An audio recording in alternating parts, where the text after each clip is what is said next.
오늘 은혜 받으실 하나님 말씀은 열왕기하 15장 27절부터 38절입니다.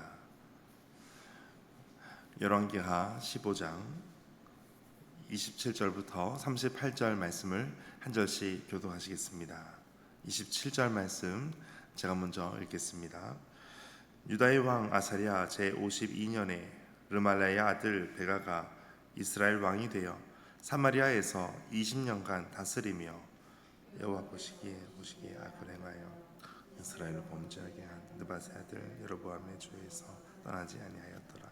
이스라엘 왕 베가 때에 아스루 왕 디그랏 빌레셀이 와서 이온과 아벨벳과 마아가와 야노아와 게데스와 하솔과 길르앗과 갈릴리와 납달리 온 땅을 점령하고 그 백성을 사로잡아 아수르로 옮겼더라. 우시아의 아들 요담 제20년에 엘라의 아들 호세아가 반역하여 르말라의 아들 베가를 쳐서 죽이고 배신하여 왕이 되니라. 베가의 남은 사적과 그가 행한 모든 일은 이스라엘 왕 역대지략에 기록되니라. 이스라엘 왕 르말라의 아들 베가 제2년에 유다 왕 우시아의 아들 요담이 왕이 되니 나이가 25세라. 예루살렘에서 16년간 다스리니라. 그의 어머니의 이름은 여루사라 사독의 딸이더라. 요담이 그의 아버지 우시아의 모든 행위대로 여호와 보시기에 정직히 행하였으나 오직 산당을 제거하지 아니하였으므로 백성이 여전히 그 산당에서 제사를 드리며 분향하였더라. 요담이 여호와의 성전의 윗문을 건축하니라. 요담의 남은 사적과 그가 행한 모든 일은 유다와 역대지략에 기록되지 아니하느냐. 그때에 여호와께서 비로소 아람 왕 르신과 르말라의 아들 베가를 보내어 유다를 치게 하셨더라. 요담이 그의 조상들과 함께 잠에 그의 조상 다윗성의 조상들과 함께 장사되고 그 아들 아하스가 대신하여 왕이 되니라. 아멘. 주님의 말씀입니다. 오늘도 귀한 은혜와 평안이 함께 하시기를 축복합니다. 우리가 정책을 펴거나 또 누구를 찾아가거나 의지하고 도움을 구할 때 대부분 보면 어떤 적극적으로 무엇인가 능동적으로 하기보다는 우리 안에 어떻게 보면 가장 솔직한 부분에서는 우리의 어떤 약함이나 우리의 어떤 악함이나 또 두려움이나 교만이나 또 어떤 무지 때문에 그렇게 어떤 정책을 펴기 위해서 누구를 찾아가야 될까 고민할 때가 많이 있습니다. 또 지혜를 구할 때에도 마찬가지입니다. 누구에게 전화를 걸면 도움을 받을 수 있을까 생각하고 또 전화를 누구에게 할까 그렇게 고민할 때가 참 많습니다. 오늘 유다 그리고 또 북이스라엘은 정책을 어떻게 펴느냐에 따라서 그것은 누구를 의지하느냐를 점점 더 볼 수 있는 부분이 되게 됩니다. 먼저 27절에 보면 이제 유다의 왕 아사랴 제52년에 르말라의 아들 베가가 이스라엘 왕이 되어 사마리아에서 20년간 다스리며 북이스라엘의 새로운 왕이 이제 베가라고 하는 인물이 등장합니다. 베가는 20년간 다스렸습니다. 근데 베가의 또한 그의 모든 통치하는 부분은 그의 평가는 항상 북이스라엘은 동일합니다. 28절에 보시면 어쩌면 우리가 계속해서 봤던 부분이기 때문에 어쩌면 어떻게 계속해서 이럴 수 있을까 참 지긋지긋하다 할 정도로 표현됩니다. 여호와께서 보시기에 악을 행하여 이스라엘로 범죄하게 한 느밧의 아들 여로보암의 그 죄에서 떠나지 아니하였더라. 이 말씀이 똑같은 동일한 평가로 나오게 됩니다. 그래서 제가 한번 이 부분을 한번 찾아보았습니다. 여호와 보시기에 악을 행하였다라는 표현이 성경에 몇 번 나올까 한번 봤습니다. 봤더니 전체로 한 42번이 나옵니다. 근데 그 중에 거의 대부분이 북이스라엘에 대한 평가였습니다. 여호와 보시기에 악을 행하였다라는 것이죠. 베가는 왕이 된 이후에 그의 정책은 아수르에 반하는 반아수르 정책이었습니다. 아수르를 대적하는 정책으로 폈습니다. 그렇다고 여호와를 의지하고 여호와를 찾는 것도 아니었습니다. 그의 정책은 아수르를 향해서 가지 않았다는 것이죠. 그러자 29절 이스라엘 왕 베가 때에 아수르 왕 어제는 불이라고 되어 있는데 바로 디그랏 빌레셀이 옵니다. 그리고 그 땅을 차지하게 됩니다. 점령하게 됩니다.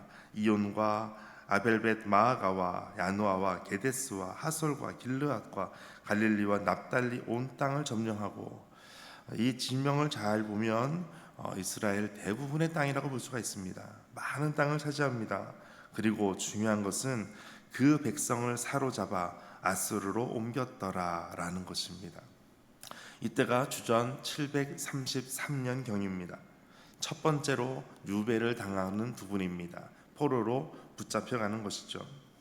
북이스라엘이 722년에 주전 722년에 패망한 것을 보면 이렇게 10년 전부터 백성들이 유배를 떠나게 될 수밖에 없는 이와 같은 부분이 되게 됩니다. 아수르로 옮겼더라라는 것은 끌려갔다는 것입니다. 반아수르 정책을 폈습니다. 결과가 무엇이었습니까? 땅이 점령당하고 백성이 포로로 붙잡혀갔다는 것이죠. 그러니까 많은 사람들이 반아수르 정책을 편 것에 대해서 또 반감을 갖습니다. 그래서 30절 같이 읽겠습니다. 우시아의 아들 요담 20년에 엘라의 아들 호세아가 반역하여 르마야의 아들 베가를 쳐서 죽이고 대신하여 왕이 되니라. 아멘. 호세아, 엘라의 아들 호세아가 반역을 일으킵니다. 그리고 선왕이었던 베가를 쳐서 죽입니다. 반아수르 정책을 폈던 베가를 죽이고 이제는 어떻게 합니까? 정책으로 친아수르 정책을 펴니다.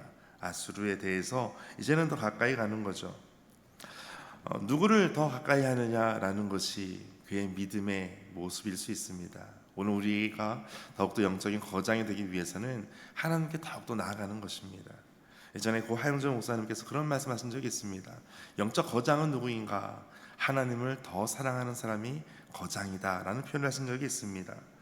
오늘 우리는 누구와 친해질 것인가? 하나님과 친한 사람이 있고요, 하나님과 멀어지는 사람이 있습니다. 오늘 우리의 모든 삶이 하나님과 더욱더 친해지고 가까워지는 모습이 되시기를 축복합니다. 이제 32절, 유다 왕 우시아의 아들 요담이 왕이 됩니다. 그리고 그의 나이가 25세였더라. 그리고 예루살렘에서 16년간 다스렸습니다. 그의 어머니의 이름은 여루사입니다. 사독의 딸이었습니다. 그리고 34절에 요담이 그의 아버지 우시아의 모든 행위대로 여호와 보시기에 정직히 행하였습니다. 아버지의 모습을 그대로 담습니다. 그래서 여호와 보시기에 정직히 행합니다.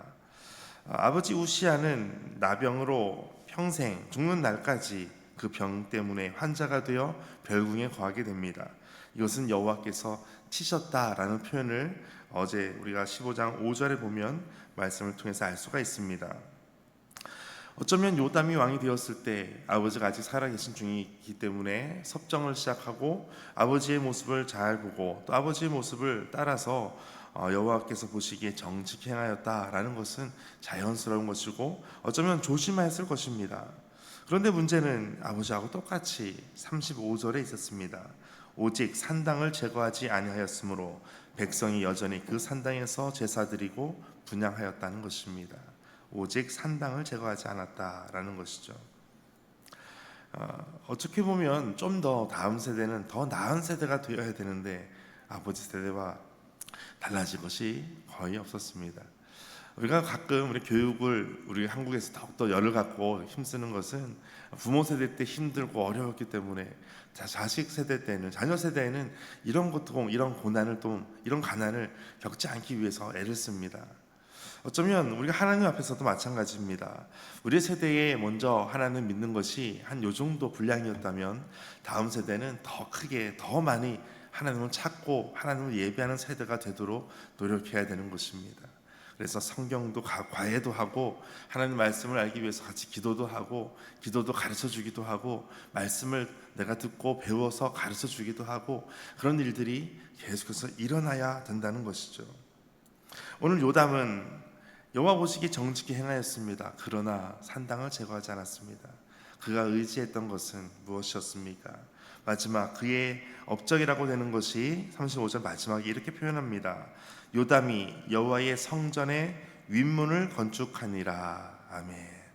어쩌면 그가 다른 곳도 건축한 부분이 또 있습니다. 그런데 오늘 본문에서는 여호와의 성전의 윗문을 건축했다, 이 한 가지만 표현되어 있습니다. 여호와의 성전의 윗문, 위쪽 문이기 때문에 북쪽 문을 말하는 것입니다.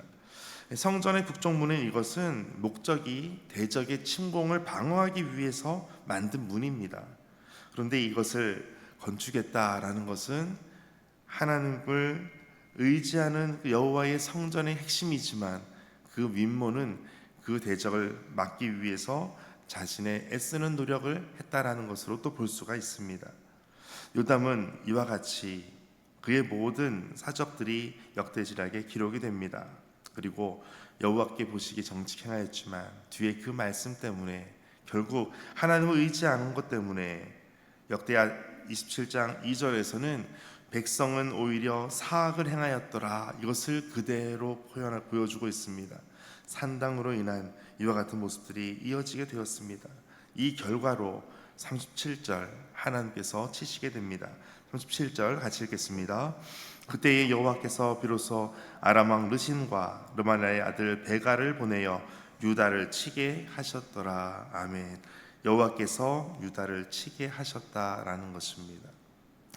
우리가 지난번 봤던 것처럼 15장 5절에도 보면 여호와께서 치셔서 그의 아버지 우시아가 나병 환자가 되어 별궁에 죽는 날까지 있게 되었다, 여호와께서 치셨다라는 표현이 있었습니다. 그의 아들 요담도 마찬가지입니다. 여호와께서 유다를 치게 하셨다라는 것입니다. 그리고 그의 아들 아하스가 대신하여 왕이 되는 것으로 역사가 이어지게 됩니다. 하나님을 떠남과 하나님의 보호하심의 차이가 어떤 것인지를 우리가 보고 있습니다. 우리가 누구를 더 의지할 것인가, 누구를 찾아갈 것인가, 오늘 기도할 때 우리가 기도하는 대상이 누구이신지를 분명하게 알고 기도하는 것, 이것이 중요한 것입니다. 오늘도 주님과 동행하고 주님의 은혜와 능력을 경험하는 귀하고 복된 하루 되시기를 축복합니다. 함께 기도하겠습니다. 하나님, 우리의 삶의 모든 여정을 하나님께서 지키시고 보호하시기를 간구합니다. 삶에서 무너지는 순간을 경험할 때 슬픔과 좌절에 머물지 않고 우리의 신앙의 방향을 점검하게 하여 주옵소서. 세상 만사를 통치하시고 역사를 주관하시는 하나님을 기억하고 하나님의 섭리를 신뢰하며 매사에 당당하게 믿음으로 살게 하여 주옵소서. 이 모든 말씀 예수님의 이름으로 기도하옵나이다. 아멘. 오늘 말씀 가지고 함께 기도하겠습니다. 하나님, 우리가 더욱더 하나님만 의지하게 하시고 힘들고 어렵고 고난이 다가올 때, 또한 기쁨에 있을 때 하나님을 기억하고 하나님께 나아가는 믿음의 성도들 되게 하여 주옵소서. 하나님께서 동행하시는 것을 오늘도 고백하고 동행하는 것이 가장 기쁨을 알고 믿음으로 나아가게 하여 주옵소서. 함께 기도하겠습니다. 하나님 아버지, 감사합니다.